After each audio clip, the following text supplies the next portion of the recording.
sentiu mal ou triste por não ter agido conforme a sua natureza em alguma situação? Às vezes a gente sente um arrependimento instantâneo ao agir de uma forma totalmente contrária ao que de fato pensamos, valorizamos e principalmente a quem nós somos na nossa essência. Alguma vez você já se sentiu assim? Você já parou para pensar por que isso acontece?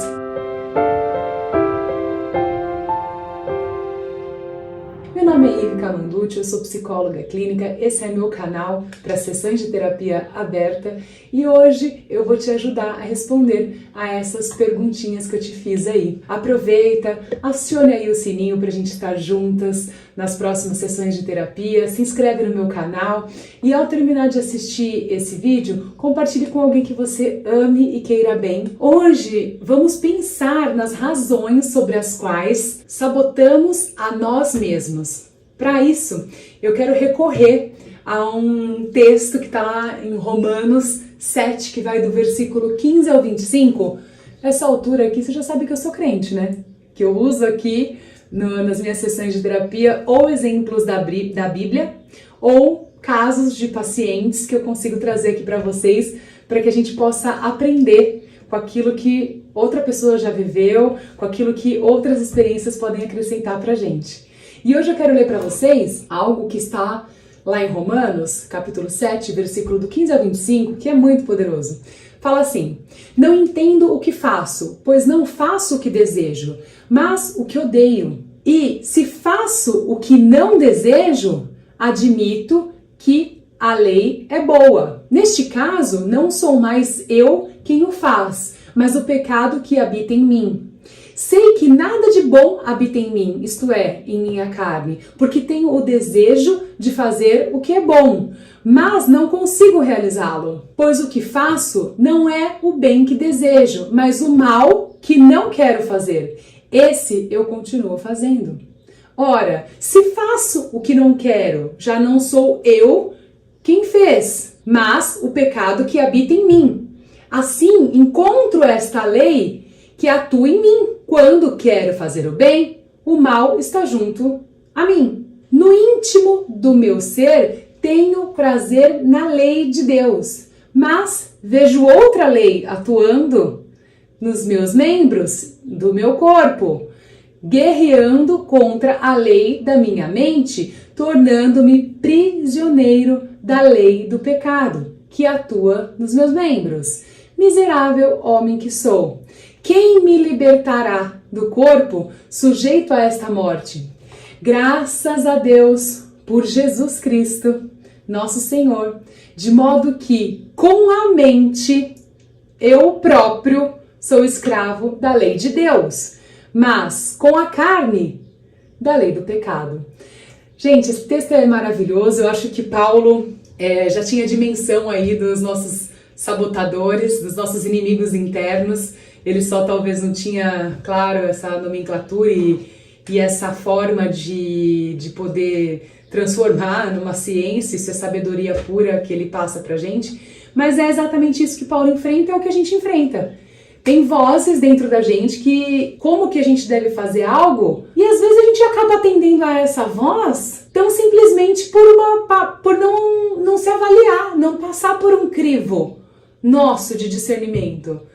Né? Então, a gente conhecer o que está acontecendo com a gente é fundamental. Quando nossos inimigos internos entram em ação e controlam o nosso comportamento, caímos em armadilhas mentais. Conhecer o que se passa na nossa mente é fundamental para desenvolvermos a nossa inteligência emocional, e isso inclui conhecer os nossos sabotadores. Cair nas armadilhas mentais que os sabotadores nos impõem faz com que a gente construa falsas crenças, geralmente que nos impedem de alcançar o nosso sucesso, os nossos objetivos, realizar os nossos sonhos, os nossos planos.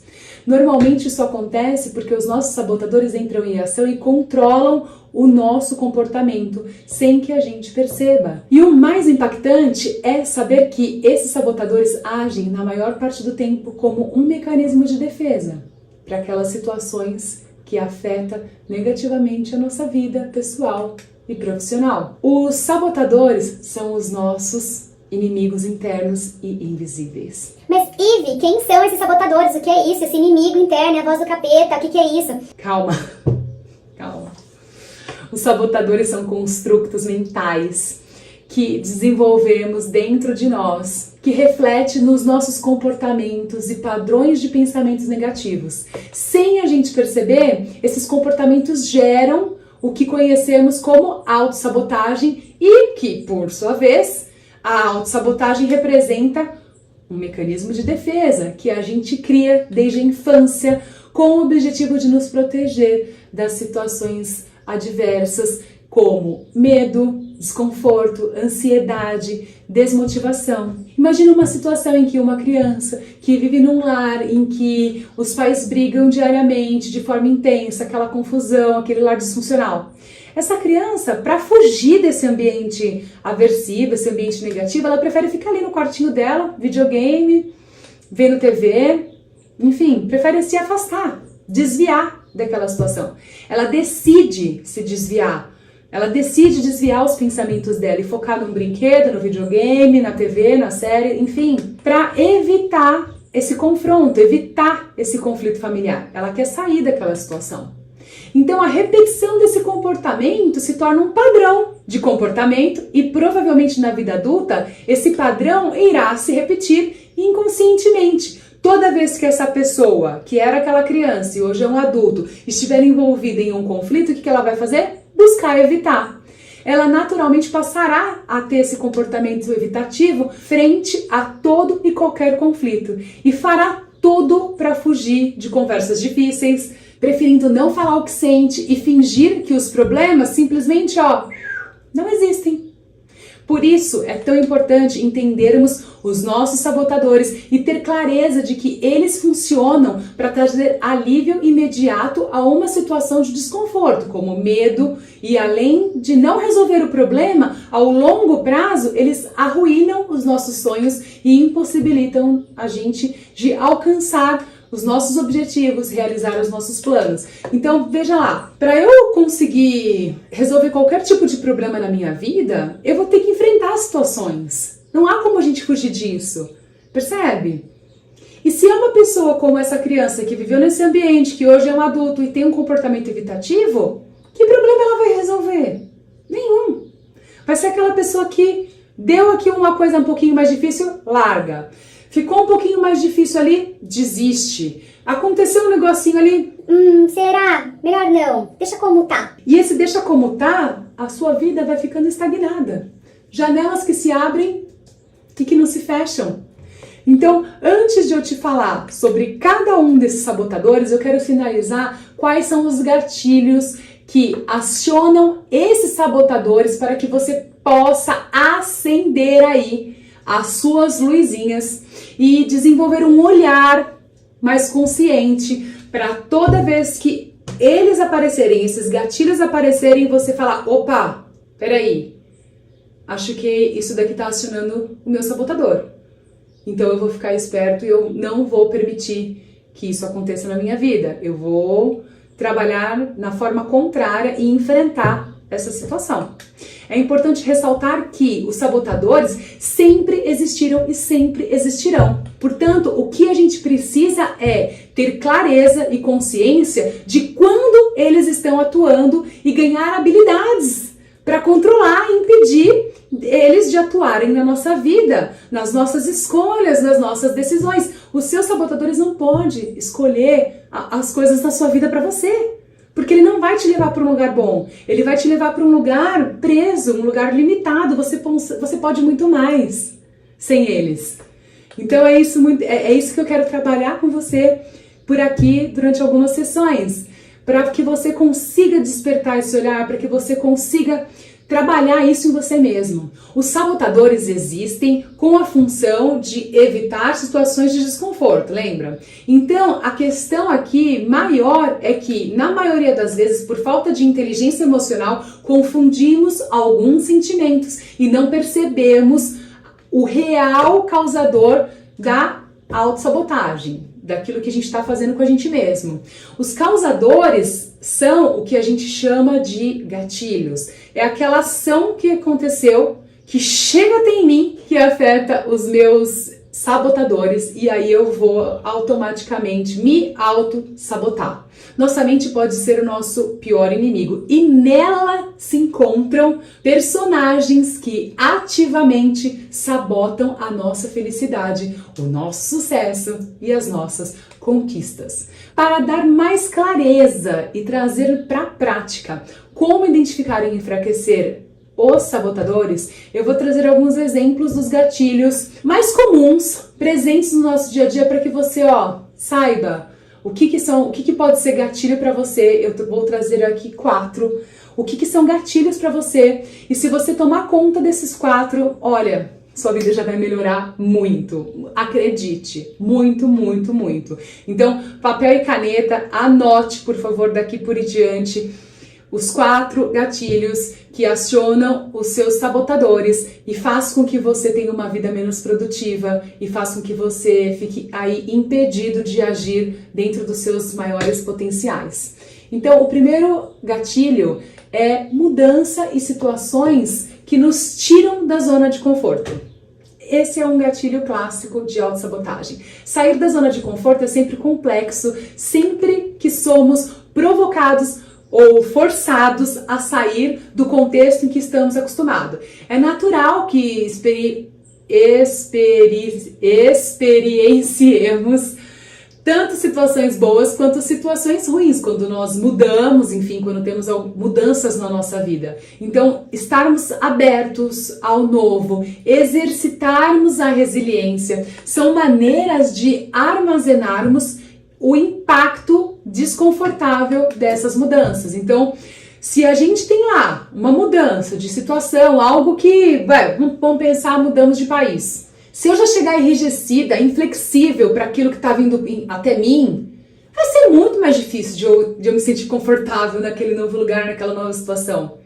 Se eu tiver mais aberta, mais receptiva, aquilo vai chegar e vai se acomodar em mim. Aquilo vai encontrar um lugar, porque eu vou estar disposta para que aquilo aconteça.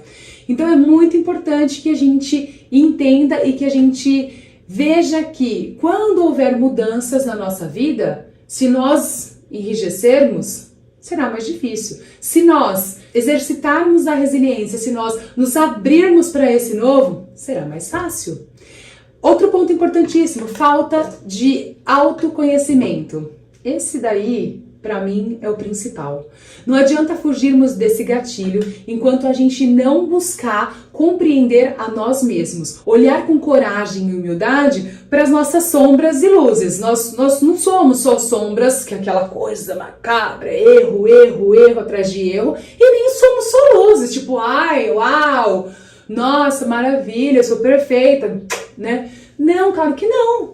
Nós somos essa dualidade. Tudo na vida é sombra e luz. Nada é só puramente luz ou puramente sombra. Então, nós não conseguimos ter controle sobre as nossas próprias atitudes e não entendermos as motivações ou as causas de cada comportamento que nós temos, fica difícil, né? Então, a gente precisa se conhecer. É por isso que é importante exercitarmos o autoconhecimento e buscarmos se conhecer, porque será através dele, através dessa busca carinhosa, gentil com você mesmo, que você vai conseguir ter clareza das coisas, das suas características, personalidade, qualidade, forças, fraquezas, vulnerabilidades. Você vai conseguir se conhecer, saber seus valores, importantíssimo. O autoconhecimento é o responsável pelo aumento da autoestima, da motivação, da autoconfiança e senso de sentido e uma vida de propósito. É o autoconhecimento que vai trazer para você qual é o seu propósito na vida, qual é o sentido de você nesse lugar que você ocupa. Então, fundamental se autoconhecer. Outro ponto importante também que é gatilho de autossabotagem é a desmotivação. Quem aí já não acordou ali, né? Na bad, desmotivado, aquele dia pesado que você acorda, parece que você tá rançoso. Quem nunca? Levanta o dedo aí. Eu já. Acontece. permanecer daquela forma, é que a gente não pode deixar. Isso não pode acontecer. Você tem que cortar, você tem que falar, pensar, puxa, se eu tô desmotivado, é gatilho na minha vida. Vai acionar o meu sabotador com certeza, porque é combustível para ele. É o que faz ele caminhar dentro de mim. Então, a desmotivação, ela vem com essa força. Nessas horas, precisamos compreender qual a melhor forma de lidarmos com esse gatilho.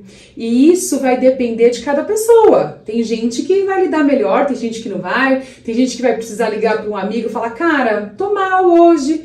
Ou o outro vai de repente ficar ali quietinho um pouco, vai falar, peraí, deixa eu ficar aqui entendendo o que tá acontecendo comigo e deixar passar. Outro vai buscar ajuda de um profissional, vai ligar, ih, vi uma sessão extra, tô mal hoje. Acontece muito. Então, buscar ajuda, se conhecer, olhar como a gente tá, é poderoso. Mas o que é mais importante?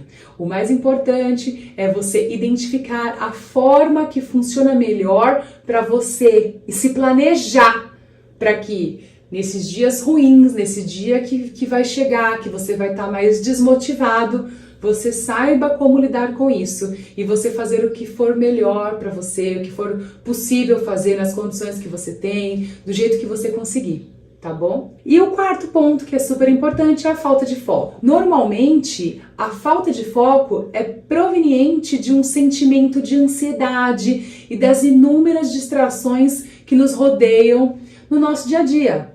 Um remédio eficiente para a gente lidar com a falta de foco é aprendermos a priorizar. E aqui, priorizar não é no plural, tá? Priorizar é priorizar, vem de primo, vem de do primeiro. Não adianta você fazer como muitos pacientes. Ih, preparei a minha lista de prioridades. Eu vou olhar, tem 10 itens. Gente, como assim? Prioridade é o primeiro item da lista de 10. Prioridade é o primeiro. Prioridade é a prioridade. É uma prioridade que você pode ter. Você não pode ter 10 prioridades. Não funciona. É você querer já não resolver o problema, né? Porque se você já põe 10, não funciona assim. Prioridade, qual é? É isso? Ok. Pego isso, resolvo isso. A próxima coisa vai subir aí na lista e essa próxima coisa automaticamente será a prioridade do momento. Mas prioridade é uma, gente. Não façam isso com vocês, de se colocarem 10 mil prioridades, porque realmente é querer dar um tiro no pé, é querer se chamar de incompetente, é querer se chamar de tantas coisas que você não precisa, né? Não precisa, já é difícil e não precisa. Para conseguirmos isso, o primeiro passo é identificarmos então as situações, pessoas, tecnologias que tiram aí o nosso foco e nos afastam dos nossos objetivos, nos afastam daquilo que a gente está fazendo. O celular, uma bênção, mas também um inferno. Então, você perde tanto tempo ali rodando a barra, né, do feed, quando você foi ver, 1 hora passou e você não produziu nada. Só ficou ali, amebando, assimilando tudo aquilo para nada. Então, se você trabalhar nesses 4 gatilhos, eu acredito que já vai fazer grande diferença para você. Para a sessão de terapia aberta de hoje era isso. Esses vídeos sobre inteligência emocional positiva vão continuar. Como o assunto é muito robusto, como o assunto é muito denso, eu estou dividindo em partes para que fique mais confortável para você, para que não fique maçante, para que você consiga fazer parte a parte e ir introduzindo na sua vida com calma, porque não adianta a gente pegar tudo isso e colocar de uma vez.